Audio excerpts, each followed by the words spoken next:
Hey, so in this video, I'm going to be talking about how you can access Hulu.com from outside of the US using a VPN. And that's because Hulu.com is not available internationally. You can only use it within the US. There is Hulu.jp, which is the Hulu Japanese website, and the steps that I'm going to describe in this video to access Hulu.com in the US from outside of the United States could also be used to access Hulu Japan if you are not in Japan. But for this video, I'm just going to demonstrate with the regular Hulu.com website. Now, all you would need to do is go over to your VPN, like this one over here, Express, which I recommend a lot. Some of the other ones that I also recommend, and I've tested out a lot of VPNs, would be NordVPN or Surfshark. And let's just go with NordVPN for this video, right?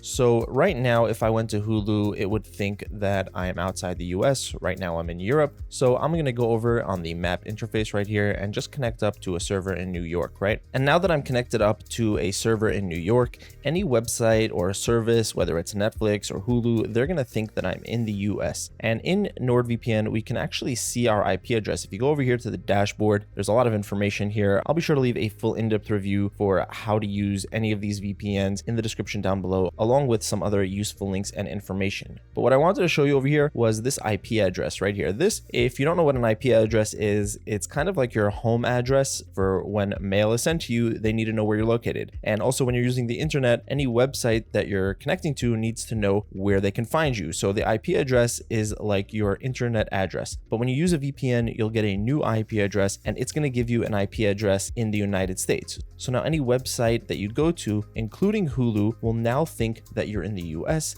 and you'll be able to access Hulu.com. Like I said, if you would connect up to a Japanese server, you'd be able to access Hulu.jp in Japan. And that's really all there is to it. All you'd have to do is go to your VPN, connect up to any server in the US. Really, it doesn't matter which one, doesn't matter which state, and you'll be able to access your Hulu.com account. Now, just one important note, if you don't already have a Hulu.com account and you want to set one up from outside the US, you will need a US form of payment. So if you don't have that already, then you're probably going to need to go over to a website like this one over here, mygiftcardsupply.com, and buy a US Hulu gift card. That'll get you a US Hulu address, and that will go together well with a US VPN. They actually say it on the website right here. Another option, although it might be a little bit more expensive, is going to be going with a States card. This is something that you might want to invest in if you're going to be doing this kind of thing a lot. If you want a US payment method and you're not just using it for Hulu, then this might be a good option as well. That will pretty much do the same thing. So these are just some ways that you can get a US payment method even if you don't actually live in the US. Now, in terms of which VPN to go with,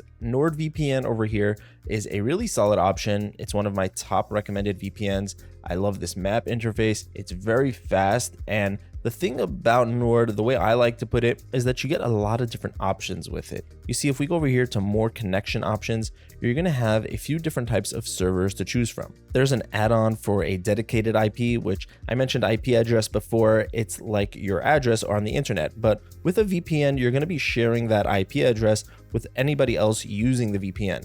So there's an add-on for a dedicated IP, which will get you your own specific personal IP address. And where you might want to use this is if you're going to be accessing websites that track VPN usage or try to block VPN usage, and they try to keep track of VPN IP addresses. Getting your own personal IP can get around that, because now you're going to have your own IP address that won't be in any sort of database of VPN IP addresses. Another option you have here is double VPN, which connects you up to 2 servers, and that's really good for getting an added layer of privacy and security. You have obfuscated servers, which hide the fact that you're using a VPN. That's kind of like a dedicated IP, although a dedicated IP would be more effective. That's why you'd have to pay as an add-on to get it. The Onion over VPN will allow you to connect to the Onion network without even using the Tor browser. You can do it in any browser just using the VPN. And P2P is optimized servers for torrenting. Also with NordVPN, if if you get more than just the basic plan, you'll be able to get the Threat Protection Pro, which is basically like a mini antivirus with browsing protection, tracker blocker, and anti-malware. I actually have some vulnerabilities, although I know about this. I checked it out. Don't worry, it's all good.